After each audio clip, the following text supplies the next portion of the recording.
in my desk drawer, the one I kept locked for a reason. I wasn't there to hear it. I wasn't there to see her fingers pull out the envelope. But I would feel the impact hours later. By morning, $11,000 was gone. Not stolen in the shadows by a stranger, but spent in the daylight on a first-class ticket to Japan. And not just for herself. She brought along our cousin, too. Matching luggage, designer clothes, new electronics. Her Instagram lit up before I even had time to breathe. 7 days later, she came back, smiling, sunburned, and wrapped in expensive gifts. And when I confronted her in the living room, my father didn't even let me finish. "Stop pretending," he said sharply, like I was insulting his intelligence. "She would never touch your money. She's your sister." The words made my throat tighten, because the truth wasn't in my head, it was in black and white. The receipts, the timestamps, the camera footage from the hotel lobby. But I didn't argue. Not that day. Instead, I sat down on the couch, opened my laptop, and let them keep talking. Let them call me dramatic. Let them call me bitter. Because while they dismissed me, they didn't realize one thing. The card she used wasn't mine. It was ours. Both our names on it. Both our credit history tied to it. And that meant when she racked up thousands on that trip, she didn't just touch my life. She put hers directly in my hands. I glanced at her over my father's shoulder. She was unwrapping another luxury scarf like it was nothing. And I smiled. Not because I was okay with what she did. Not because I'd forgiven her. But because I already knew exactly how I was going to make her pay. And she would watch it happen, helpless, as everything she thought was hers disappeared, one swipe at a time. If this ever happened to you, say justice? Revenge is loud. Justice is quiet. And mine had already begun. She thought she was untouchable. That was her first mistake. I didn't confront her again after that day. I didn't cry, yell, or send long texts explaining how badly she'd crossed the line. Instead, I waited, watched. The credit card company was very interested in hearing my concerns, especially when I mentioned the exact dates, locations, and purchase records, all signed electronically in her name as well as mine. It wasn't theft in the legal sense. It was shared debt. And debt is a slow, patient weapon when you know how to wield it. The first step? I froze the account. No warning. 1 minute she was at the mall checkout, grinning with her arms full of shopping bags. The next, she was holding a declined card in front of a line of impatient customers. She called me. I didn't answer. The second step? I requested a full transaction review, which, per policy, temporarily lowered our shared credit limit until investigation completion. That meant every monthly bill she relied on, streaming subscriptions, her gym membership, even the luxury spa she bragged about, started bouncing. 3 weeks in, her tone shifted. From smug to defensive. From defensive to desperate. Dad called, too. "Fix this. You're ruining her life." But I remembered standing in that same living room, my $11,000 gone, and him saying, "Stop pretending." I remembered the way she smirked over her shopping bags like my pain was an inconvenience. So I smiled and told him, "I'm just following the bank's process. You wouldn't want me to lie to them, would you?" The silence on the other end was almost sweet. Then came the third step. And this one? It wasn't financial. It was social. I sent the bank's written notice, the one listing her spending irregularities, to the family group chat. No caption. No explanation. Her vacation photos used to get hundreds of likes. Now, every post was met with cold quiet. And still, she had no idea I wasn't done. Because this wasn't about getting my $11,000 back anymore. This was about making sure she never forgot what she did every single time she tried to buy her way into feeling above me again. And my final move would be permanent. Permanent is a heavy word. It doesn't mean petty revenge or a few weeks of inconvenience. It means altering something so deeply that it can never go back to the way it was. And in her case, it meant her name. See, my sister loved credit. Not cash, credit. It made her feel powerful to hand over a sleek card with her name embossed in gold. She'd swipe it for dinners, designer clothes, and vacations she couldn't afford, then smooth talk her way into extensions and payment delays. But the bank's investigation had left a trail, one she hadn't considered. A flagged account, an official notice of joint misuse, and a credit utilization ratio that now sat at 94%. That number alone was like poison to her future plans. I made sure of it. While she was off pouting about the family betrayal, I filed a request to formally dissolve our shared account, citing irrevocable trust breach. The banker glanced at the file, at the printed receipts, and signed off without blinking. In one keystroke, her name was severed from my account. Then I took it a step further. Using the very same flagged transactions, I applied for a fraud protection alert on her credit report. Every lender, landlord, and loan officer who so much as typed her name into their system would see it. That was the permanent part. Not just the money. Not just the embarrassment. The shadow that would follow her every time she tried to borrow for the rest of her life.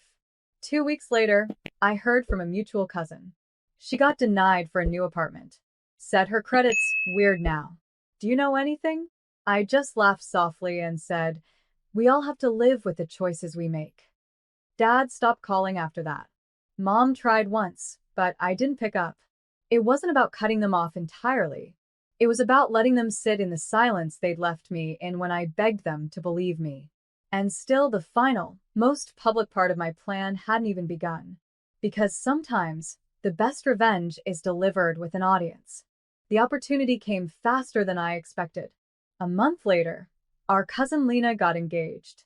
She was the type who loved to post every glittery detail online. The proposal, the ring, the she said yes hashtags.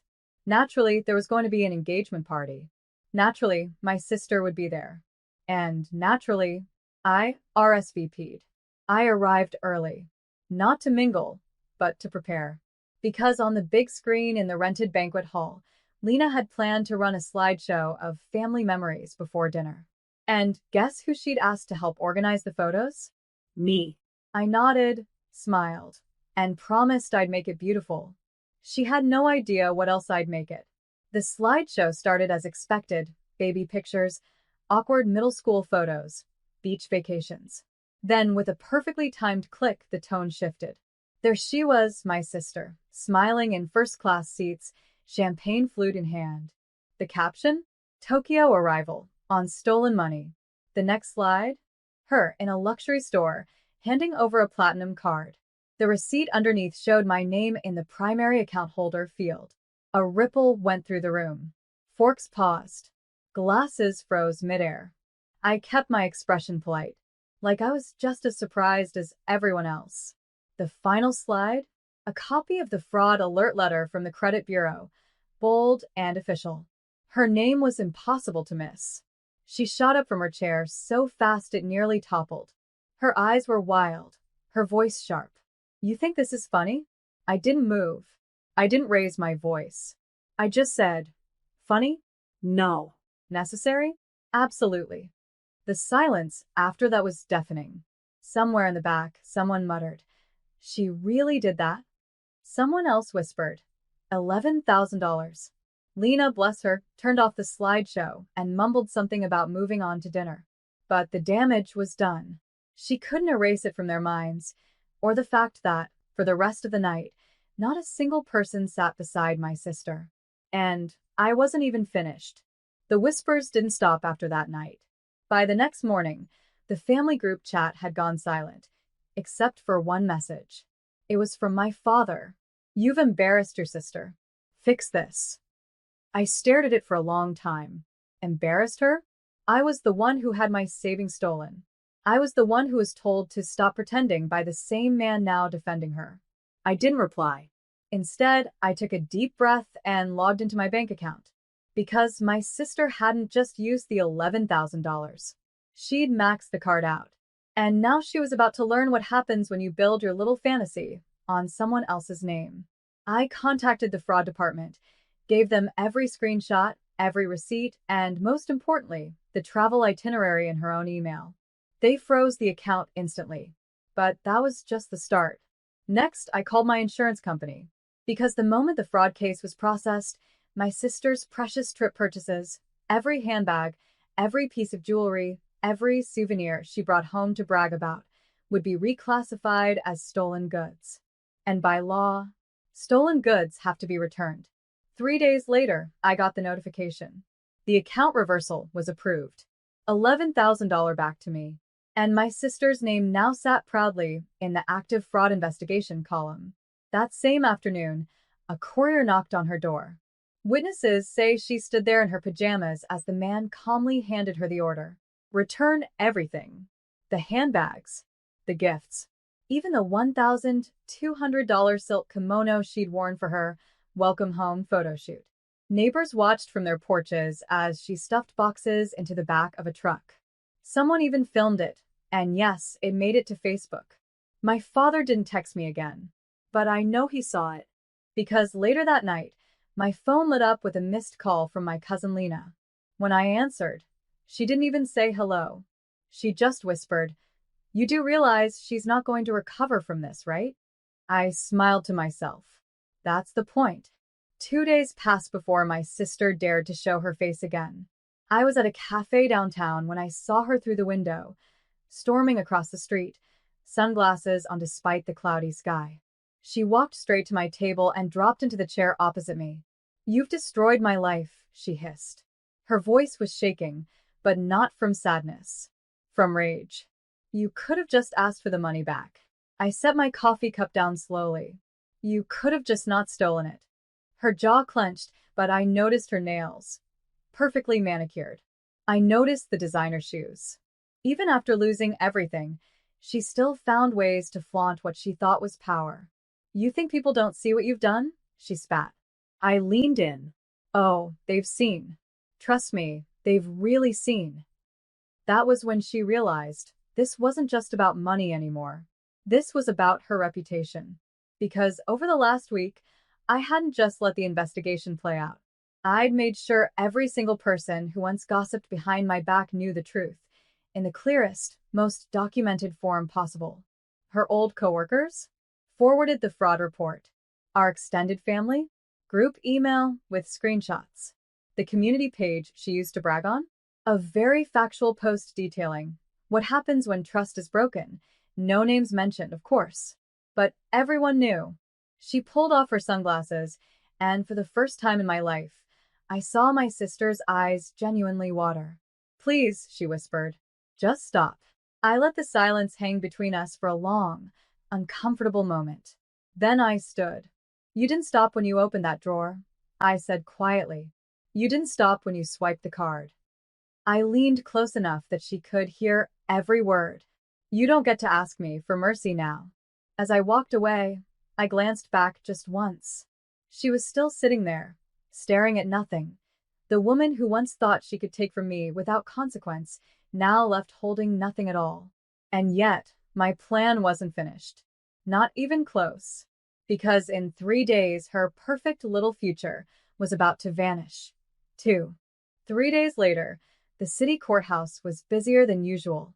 Lawyers in press suits, security guards pacing at the doors, cameras flashing for a case that had nothing to do with me, or so my sister thought. She didn't know I'd be there. She didn't know I'd arranged for a hearing she had to attend. The envelope had arrived at her apartment 2 mornings prior, a formal summons from the bank's fraud division. What she didn't expect was that it wasn't just about paying back the money. It was about the fact that she had used my business credit card, a card tied to contracts, vendors, and tax filings. In the eyes of the court, this wasn't family drama. This was criminal misappropriation. I arrived early, sitting in the back row.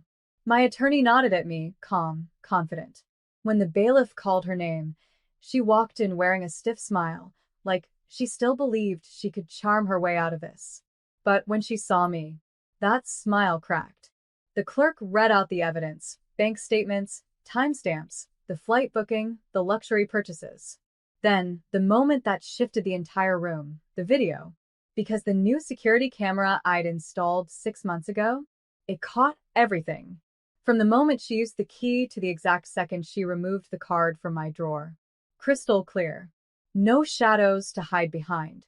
Her lawyer whispered frantically to her, but I could see the fight leaving her shoulders. And when the judge spoke, his tone was cold.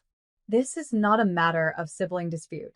This is theft with documented intent. The words hit harder than I expected, because they weren't just for her. They were a validation for me, for every time I'd been told to let it go or keep the peace. The court recessed. She avoided my eyes, shoving papers into her bag with trembling hands.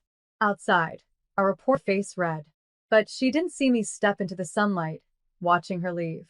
Not yet, because the final step wasn't about courtrooms or bank accounts. It was about stripping away the one thing she valued more than money. And tomorrow morning, that part of the plan would unfold exactly as I intended. The next morning, just before sunrise, I parked across the street from the neighborhood club she practically lived in. This place was her temple. Weekly brunches, poolside selfies, networking accidents with people who had more money than sense. I'd been here only once before as her guest. But now? I wasn't walking in as her tag-along sibling. I was walking in as the new owner of her membership account. The process had been simple. Her entire club fee had been paid for with my card. Evidence of fraud gave me the legal right to transfer every benefit tied to that account. And the club manager, a man with an impressive mustache and a clear dislike for drama, was happy to oblige. At 7:14 a.m., I was sipping coffee on the balcony when she arrived. Expensive sunglasses, hair styled for photos, and that trademark "I run this place" strut. She didn't notice me at first, but she noticed the security guard and the way he blocked her path. "Ma'am, your membership is no longer valid." Her laugh was sharp. "Check again." "I did," he replied, gesturing toward me. "It's under their name now." She turned. Our eyes met. I didn't say a word, just lifted my coffee in a small toast. Her face, confusion, then realization, then the red flush of humiliation, played out like a silent film. Phones were already up. People were whispering. She stormed off without another word. And just like that, the carefully curated world she'd built, the one she used to flaunt her status and belittle me, crumbled. I finished my coffee, handed the empty cup to a passing waiter, and walked away. I didn't need an apology. I didn't need her to admit what she'd done. Because every time she tried to get back into this club, she'd be reminded, in the most public way possible,